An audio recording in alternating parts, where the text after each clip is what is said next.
अंतिम जिज्ञासा कर लीजिए।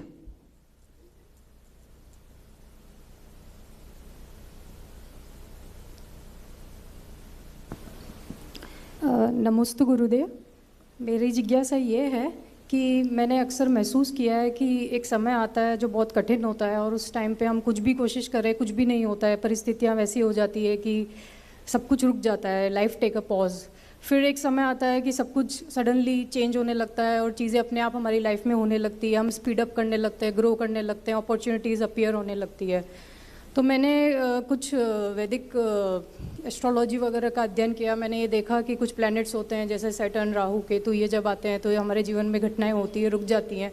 फिर अच्छे प्लैनेट्स लाइक मरकरी, वीनस, ये सब आते हैं तो चीज़ें फिर से होने लगती है। तो मेरी जिज्ञासा ये है कि आपकी इस विषय पे क्या राय है। मतलब इसका मतलब तो ये हुआ कि ये सब कुछ हमारे कंट्रोल में है ही नहीं और हमारा पिछले जन्म से सब कुछ होता आ रहा है और अब हमको बस फेस करना है और सरेंडर करना है और उनको भोगना है। देखिए, तो ये जो आप कह रहे हो गलत नहीं है, सही है, लेकिन ये एक पक्ष है, one side of a coin है। दूसरी साइड भी सिक्के की है, वो भी देखें। जो कुछ हमने पूर्व भाव में किया है वो इस भाव का कर्मोदय बन के आएगा।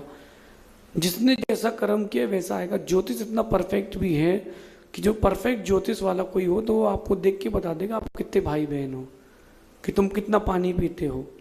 और ज्योतिष मिथ्या नहीं है। मैंने भी उसका बहुत अध्ययन किया है। जो पंचांग बनते हैं, कुंडली बनाते हैं, हमने भी पूरा बनाना सीखा। ये जो मोबाइल से बनता वैसा नहीं, हाथ से जो बनाते हैं, इष्टकाल निकालना, भूयात, भुआ, भवोत, सब निकालना सीखा है। होरा, विंसति, कुंडली और बहुत सारी मैंने भी सीख ली। अब बात यह है कि करें क्या, क्योंकि जब शनि की महादशा आएगी तो चोट लगेगी। मेरा मानना है कि आज से 100 साल पहले अपन चले जाएं, 50 साल पहले, इतना ज्योतिष का ट्रेंड नहीं था, इतना वास्तु का ट्रेंड नहीं था। लेकिन वास्तु ज्योतिष उस समय भी था। होता क्या था कि लोग उस समय धर्मात्मा थे, बहुत पूजन अभिषेक करते थे, प्रभु की आराधना करते थे, निर्विकल्प होकर भक्ति करते थे। इससे क्या होता था कि उनका पुण्य का बैलेंस चलता था। कि अगर कोई बंदूक में किसी की गोली लगी हो, बंदूक तो देखी होगी आपने गोली, वो गोली जो लोहे की इतनी सी होती है, अगर कोई फेंक के मारे आपको तो मर जाओगे क्या? हैं? मर जाओगे क्या? और बंदूक में लगा के मारे तो बच जाओगे क्या?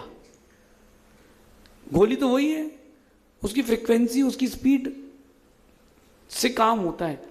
कर्म उदय तो आना है, लेकिन अगर आपने धर्म ध्यान किया है, प्रभु की आराधना की सच्चे मन से, गुरुओं की सेवा की, आप धार्मिक हो, तो वो कभी इतना जोर नहीं मारेगा। आप हिंदू दर्शन में चले जाओ, चाहे जैन दर्शन में चले जाओ, पहले लोग बहुत धार्मिक होते थे। ये व्रत, वो उपवास, ये पर्व मनाना है, ये इतने बजे पूजा अभिषेक करने जाना है। अब मंदिर बहुत है, पुजारी है ही नहीं। इन सब के कारण लोगों का बैलेंस बिगड़ गया है, पुण्य का बैलेंस बिगड़ गया है। एक बनारस के पंडित ने अपनी बेटी की शादी करी और उसने कुंडली मिलाई कि किसके साथ मेरी बेटी सुखी रहेगी। उसने देखा कि लड़का दीर्घायु है, उससे अपनी बेटी की शादी करी। शादी के 5वें दिन बेटी विधवा हो गई। कैसे विधवा हो गई? वो रेलवे फाटक पर लड़का खड़ा था, क्रॉसिंग पर बहुत सारा जाम था, तो उसने गेट खोल करके आगे वाले को बोलने के लिए गेट खोला कि गाड़ी आगे बढ़ाओ। उसने गेट खोला और मुंडी बाहर निकाली। उतने में एक सांप आकाश से गिर गया। चील किसी सांप को ले जा रहा था, सांप उसकी गर्दन में गिरा, उसने डसा, चील आया, सांप वापस उठा के ले गया। 2-3 सेकंड में काम खत्म, वो लड़का वहीं खत्म हो गया। अब बताओ ज्योतिष कहाँ गया? सत्य घटना बता रहा हूं मैं आपको। राम का तो मुहूर्त निकाला गया था राज्याभिषेक का और वनवास हो गया। अपना अपना पुण्य पाप भी एक स्थान रखता है। अगर हम पुण्य का बैलेंस कर लें, सब काम हो सकता है, 100% हो सकता है। तो ये ग्रह गलत नहीं है, ग्रह सही है। आप अगर चाहो तो पुरुषार्थ इतना प्रबल कर लो, अपना पुण्य इतना बढ़ा लो कि वो कुछ कर ना पाए। पानी तो गिरने वाला है, माना कि पानी गिरने वाला है, बहुत तेज पानी गिरने वाला है। आप छाता लगा लो, रेनकोट लगा के चले जाओ, तो गीले नहीं होगे ना, पानी तो गिरेगा। ऐसे अगर अपना पुण्य बढ़ाते हैं तो सच मानिए आप सब कर लेंगे। 2 साल पहले तक तो मुझे कोई नहीं जानता था। अब सब कहते महाराज जी आपको बहुत सुनते हैं, आई फॉलो यू, सब पहचाने लगते हैं। तो यही चीज़ है, पुण्य है तब तक सब पहचानते हैं, और पुण्य खत्म है तो कोई नहीं पहचानता। पुण्य पाप का खेल है, उसको बढ़ा लें, ये अपने आप ढक जाएगा। एक बात बोल के समाप्त करता हूँ। माना कि यहाँ अंगारे रखे हुए हैं, जलते हुए अंगारे हैं, उनको बुझाने के लिए पानी नहीं है, तो क्या करोगे आप?